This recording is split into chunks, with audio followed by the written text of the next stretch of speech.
जोगे तथा भोगे दो भाई थे।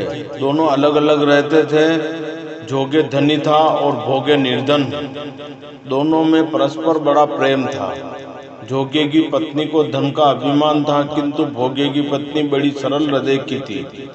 पितृपक्ष आने पर जोगे की पत्नी ने उसे पितरों को श्राद्ध करने के लिए कहा, तो जोगे इसे व्यर्थ का कार्य समझकर टालने की चेष्टा करने लगा।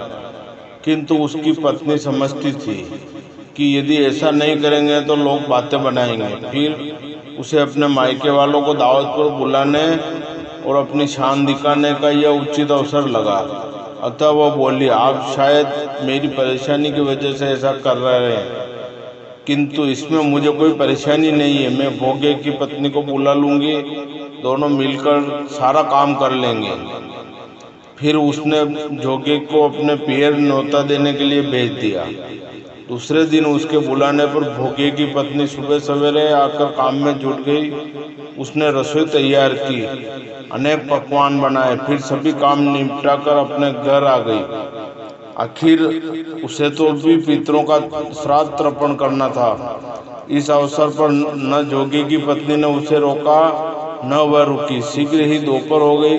पितर भूमि पर उतरे। जोगे भोगे के पितर पहले जोगे के यहाँ गए तो क्या देखते कि उसके ससुराल वाले वहाँ भोजन पर जुटे हुए। निराश होकर वे भोगे के यहाँ गए। वहाँ क्या था, मात्र पितरों के नाम पर अंगियारी दे दी गई थी।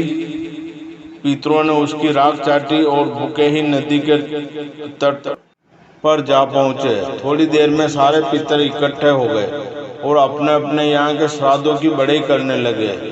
जोगे भोगे के पितरों ने भी अपनी आप बीती सुनी। फिर वे सोचने लगे, अगर भोगे समर्थ होता तो शायद उन्हें भूखा न रहना पड़ता, मगर भोगे के घर में तो 2 जून की रोटी भी खाने को नहीं थी। यही सब सोचकर उन्हें भोगे पर दया आ गई। अचानक वे नाच गान करने लगे और भोगे के घर धन हो जाए, भोगे के घर धन हो जाए। सांझ होने को हुई। भोगे के बच्चों को कुछ भी खाने को नहीं मिला था। उन्होंने माँ से कहा, भूख लगी है।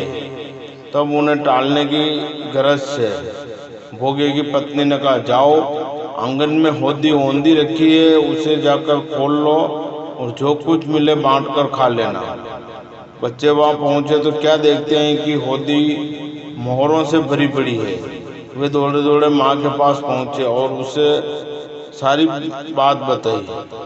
आंगन में आकर भोगे की पत्नी ने यह सब कुछ देखा तो वह भी हैरान रह गई। इस प्रकार भोगे भी धनी हो गया, मगर धन पाकर वह घमंडी नहीं हुआ। दूसरे साल का पितृपक्ष आया। श्राद्ध के दिन भोगे की स्त्री ने 56 प्रकार के व्यंजन बनाए। ब्राह्मणों को बुलाकर श्राद्ध किया, भोजन कराया, दक्षिणा दी। जेठ जेठानी को सोने चांदी के बर्तन में भोजन कराया। इससे पितर बड़े प्रसन्न तथा तृप्त हुए और उनके आशीर्वाद से कुल का कल्याण हुआ। जय श्री कृष्ण। राधे राधे।